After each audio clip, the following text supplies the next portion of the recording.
Bonjour à tous, c'est Mylène Simone. Je ne sais pas si vous le savez, mais vous pouvez regarder mes vidéos précédentes. Je viens d'écrire un roman en 2 mois et aujourd'hui je voulais partager avec vous, selon moi, l'erreur à ne pas commettre quand on écrit un roman et qu'on souhaite le terminer. La première erreur à ne pas commettre, c'est de voir trop gros. En fait, c'est un peu comme quand tu es au resto, tu as très faim et tu vas commander des tas de plats et tu vas jamais les finir. Tu vas avoir envie d'écrire parce que tu es surmotivé. Tu vas dire ouais, je vais partir sur une trilogie, 3 romans, 150 000 mots et ça va le faire. Bah non, parce que si tu n'as jamais terminé une nouvelle avant ou si tu n'as pas écrit d'autres romans plus courts avant, ça va être compliqué de venir au bout et surtout que ça va te prendre du temps, ça va te prendre des années et finalement tu vas te lasser parce que si tu es jeune, bah, tu vas vieillir, tu vas avoir de l'expérience et finalement tu vas relire et tu vas te dire oh là là, c'est nul ce que j'ai écrit depuis le début, tu vas devoir tout réécrire et tu vas te perdre. Peut-être qu'il y a des exceptions, mais mon conseil, ça serait de ne pas voir trop gros et commencer, si tu n'as jamais écrit, commence avec une nouvelle, 2-3 nouvelles, et puis après, fais un petit roman, mais te lance pas dans un truc démesuré. Quand j'avais 15 ans, j'ai voulu faire une trilogie sur les vampires, oui, que j'avais lu Twilight, et j'étais à fond sur Twilight, et j'aimais aussi Harry Potter, et Harry Potter, c'était en 7 tomes, et moi, je voulais faire pareil, je voulais faire un truc pareil.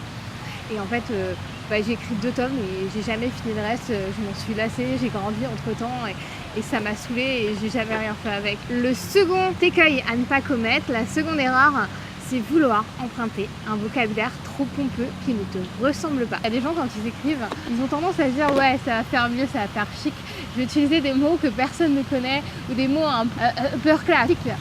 Et en fait ça passe pas du tout parce qu'on voit que c'est pas naturel. Parce que les gens qui te lisent, ils vont pas forcément aimer lire des mots hyper compliqués à la suite. Pour moi, la troisième erreur à ne pas commettre, c'est de se perdre dans des recherches, mais vraiment dans des recherches énormes. Dans le sens où tu n'as jamais écrit de roman, mais tu veux écrire un roman qui se passe au XVIIIe siècle, dans un siècle bien particulier qui nécessite des recherches de fou, où tu vas parler de choses que tu ne connais pas du tout parce que tu n'es pas spécialiste là-dedans. Encore si tu as fait des études là-dedans, ou alors que tu es passionné de ça depuis longtemps, que tu lis beaucoup d'ouvrages là-dessus, oui, pourquoi pas. Mais si tu n'as jamais été passionné par ça et que d'un coup, tu décides de faire un roman à une autre période, surtout à une autre période en fait, qui parle d'un sujet spécial, style l'astrologie ou autre, et que tu n'as jamais lu de bouquin là-dessus, tu vas te perdre dans des recherches et finalement tu vas te fatiguer. Finalement, l'écriture, tu vas la délaisser au profit de tes recherches. Donc c'est dommage. Et pour moi, c'est un écueil à ne pas connaître. Par exemple, il y a des gens qui peuvent le faire. Par exemple, Éric Pillard, le prix Goncourt de cette année qui a écrit L'Ordre du jour, tu vois que c'est un roman qui a nécessité des recherches de malade.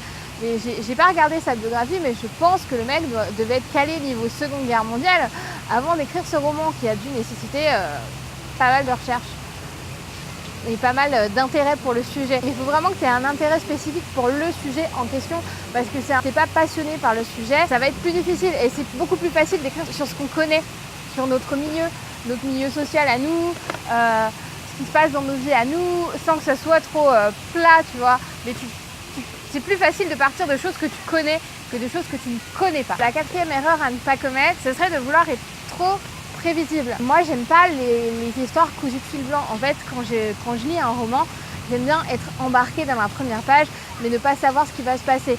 Donc éviter d'être trop prévisible et ne pas faire en tant que lecteur. J'ai pas envie de savoir ce qui va se passer à la fin dès la première page. Et toi, il faut que ce soit pareil. Tu vois, par exemple, si tu veux faire une histoire d'amour et que tu présentes 2 protagonistes et que ton roman, ça repose sur cette histoire d'amour, on sait déjà dès le premier chapitre que ces 2 personnages vont finir ensemble, ça n'a pas trop d'intérêt en fait pour le lecteur et tu vas surtout l'ennuyer. Donc fais attention, essaye de faire des choses qui sont pas prévisibles. C'est comme par exemple quand tu écris une nouvelle, on dit que ce qui fait la nouvelle, c'est la chute. Et une bonne chute, c'est une chute inattendue.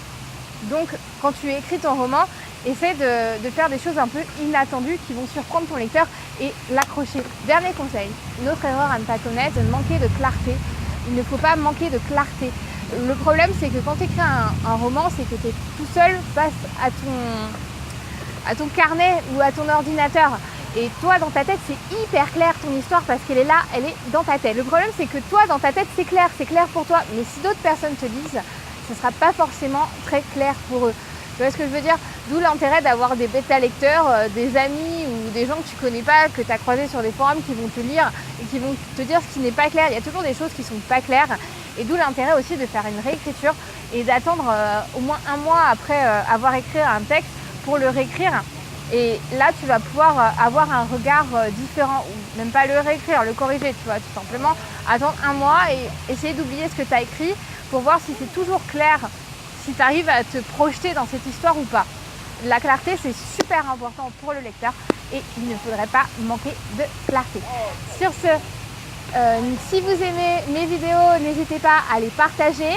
N'hésitez pas à vous abonner à ma chaîne pour n'en manquer aucune. Mettez-moi un énorme pouce bleu en bas si vous avez aimé cette vidéo. Écrivez bien, lisez, profitez de vos vies. Je vous embrasse. À bientôt.